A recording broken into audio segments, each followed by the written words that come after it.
6 महिन्यापूर्वी कांद्याच्या भावात मोठी घसरण झाली होती. त्यावेळेला शेतकऱ्यांचा आक्रोश सुरू झाला होता आणि ठिकठिकाणी आंदोलन करण्यात आली होती.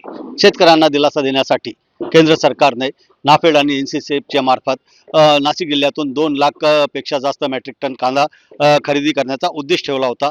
त्यापैकी जवळपास 1 लाख पेक्षा जास्त कांदा खरेदी केल्यानंतर तो NCCF आणि नाफेडच्या गोडाऊनमध्ये साठवणूक करण्यात आला. मात्र आता आपण बघू शकतो की हा जो कांदा आहे तो सडायला लागलेला आहे. वातावरणाचा जो बदल आहे तो या कांद्याला बसलेला आहे आणि जवळपास 40 ते 50% पेक्षा जास्त हा जो कांदा आहे तो अक्षरशः खराब झालेला आहे, सडला आहे, त्याचा चिखल झालेला आहे आणि त्याच्यामुळे हा कांदा आता फेकण्याची वेळ NCCFवर येणार आहे.